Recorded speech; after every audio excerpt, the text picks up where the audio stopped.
Pak, pelabuhan Kota Tegal kan infonya sudah tidak memadai dan over kapasitas ya Pak. Kalau tanggapan dari DKPPP Kota Tegal bagaimana Pak?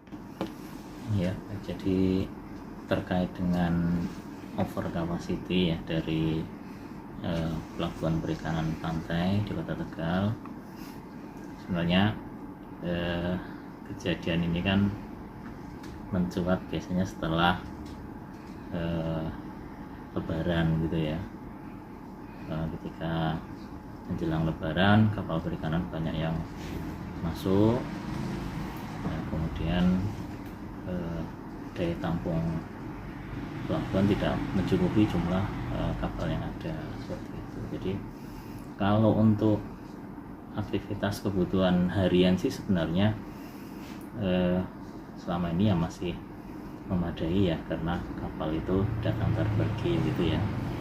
Kalau datang kemudian sandar untuk bongkar butuh waktu beberapa hari, kemudian nanti sebelum berangkat biasanya masih di lingkup pelabuhan juga dia geser ke dermaga perbaikan untuk melakukan perbaikan seandainya ada perbaikan.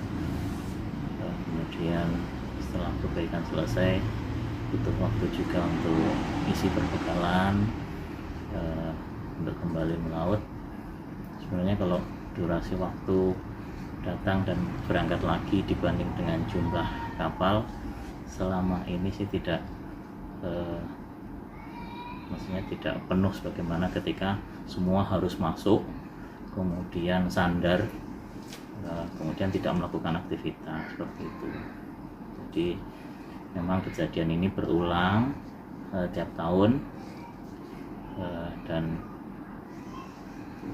peristiwanya ya menjelang Lebaran, dan nanti biasanya yang sering dikeluhkan oleh nelayan, teman-teman kita nelayan ketika akan berangkat gitu. Jadi ada, kalau kapal pas datang itu yang jadi kendala kapal yang terakhir datang kan tidak bisa merapat ke dermaga, padahal biasanya dia itu sudah penuh dengan muatan kan.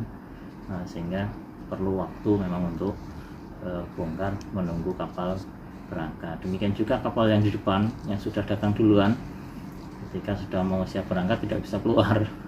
Kejadiannya seperti itu ya. Memang ini butuh penanganan khusus ya, ketika kondisinya sudah menumpuk memang harus ada pengaturan sedemikian rupa gitu, sehingga olah gerak kapal itu bisa berjalan dengan lancar seperti itu ya, Mas.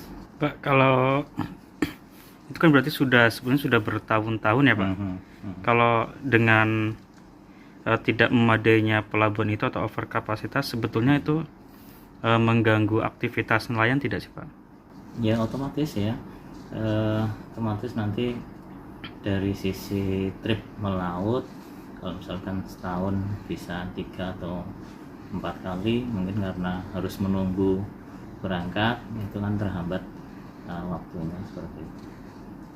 Kalau dari DKPPP Kota Tegal ini sempat ada mungkin pertemuan atau pembahasan terkait pelabuhan Pak?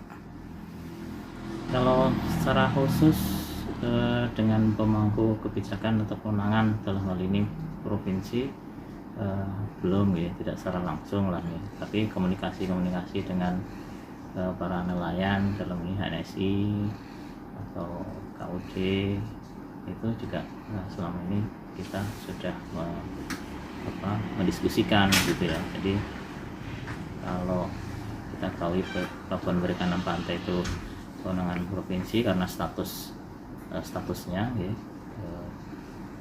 ya sebenarnya bisa dilakukan pengembangan oleh provinsi sesuai dengan kewenangannya. Cuma ya kalau Kota Tegal kita tahu sendiri untuk lahan kan sangat terbatas ya, sehingga pengembangan yang paling memungkinkan itu ya berarti pengembangan ke arah laut, ke utara.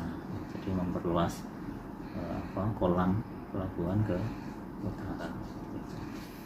Kalau arah pengembangannya sebenarnya tadi saya sampaikan, kalau misalkan bisa disinergikan sama-sama untuk dalam rangka menampung khususnya untuk kapal-kapal yang sandar ya tadi sebenarnya untuk anggaran sendiri juga tidak mesti dari pemerintah kan, dari swasta kan juga bisa kaitan dengan investasi dan lain-lain. Jangan lupa follow, like, dan subscribe sosial media Tribun Jateng.